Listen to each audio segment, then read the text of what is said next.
pembelajaran kali ini kita akan mempelajari mengenai analisis data. Bagian pertama, tujuan pembelajaran kita adalah mampu menjelaskan bagian-bagian dalam analisis data penelitian kuantitatif, mampu menjelaskan dan menentukan tahapan dalam analisis data penelitian kuantitatif.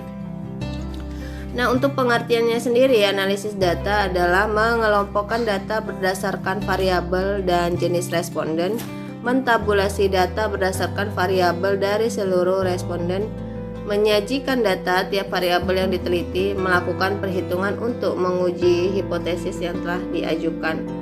Nah, untuk jenis statistik ya yang digunakan untuk menganalisis data penelitian kuantitatif itu ada dua, yaitu statistik deskriptif dan statistik inferensial. Statistik inferensial terdiri dari statistik parametris dan non-parametris.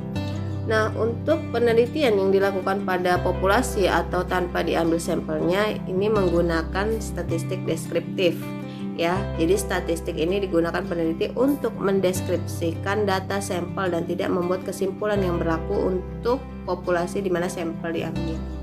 Jadi ketika kita ingin meneliti dalam sebuah populasi yang hanya terdiri dari, contoh kita di sekolah, kita ingin meneliti pembelajaran terkait biologi dan kelasnya hanya ada satu kelas IPA, maka lebih baik sih memang ada di dalam penelitian eksperimen, desain eksperimen yang menggunakan satu kelompok saja.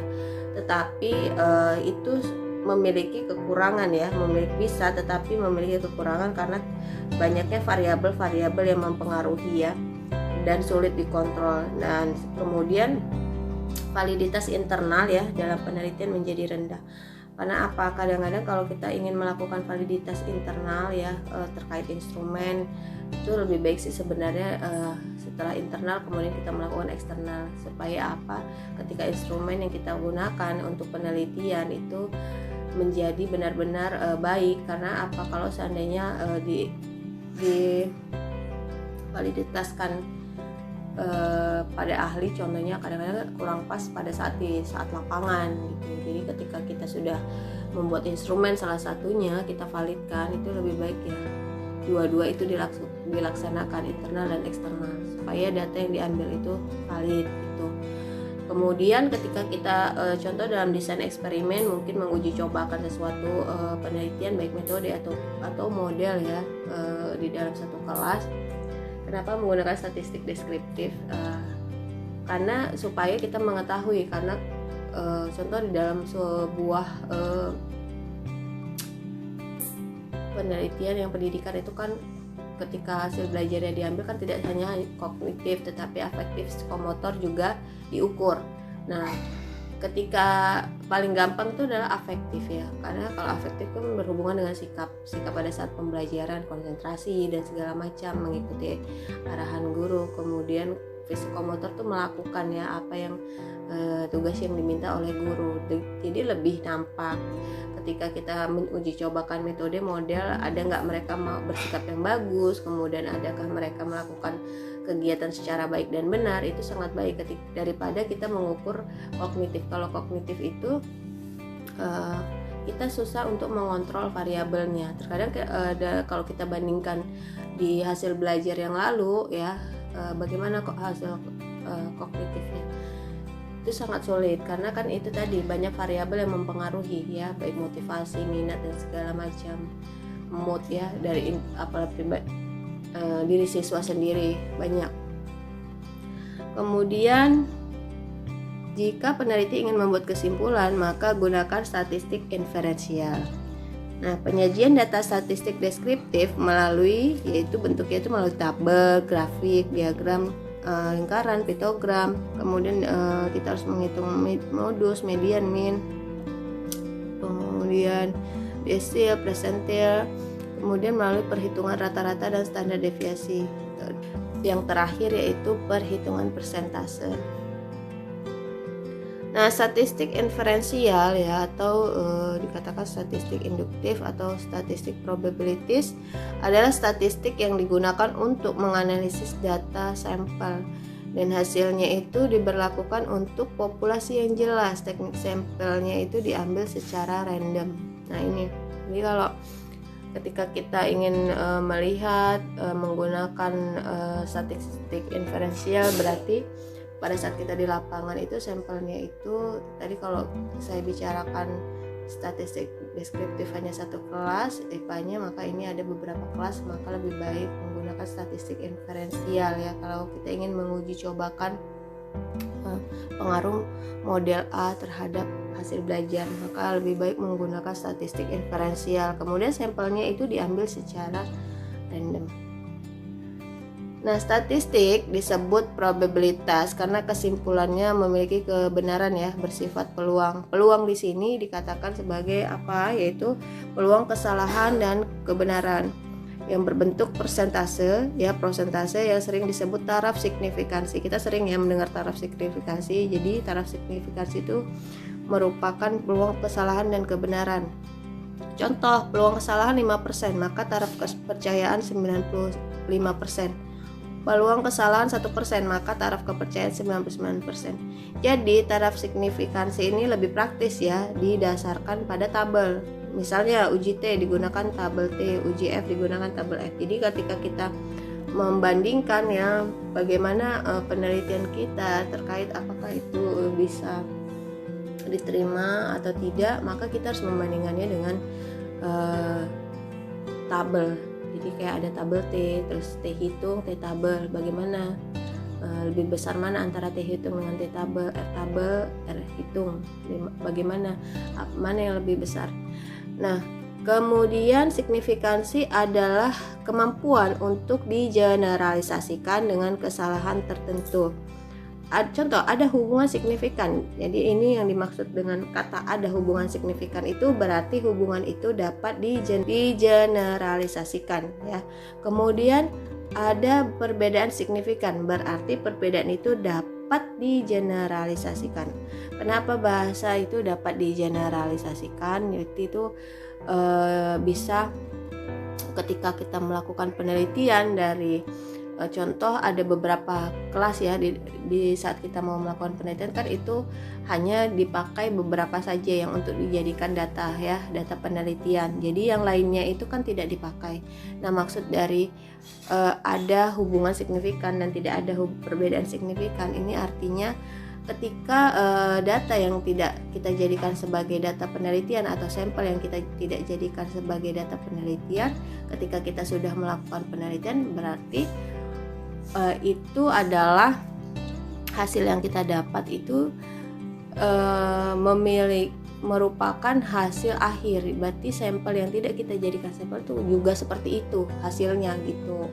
Jadi kalau seandainya model pembelajaran ini dapat berpengaruh ya terhadap hasil belajarnya semakin baik, maka kalau kita uji cobakan kepada sampel yang bukan menjadi data penelitian kita itu juga seperti itu hasilnya. Jadi itu yang dimaksudkan dengan digeneralisasikan.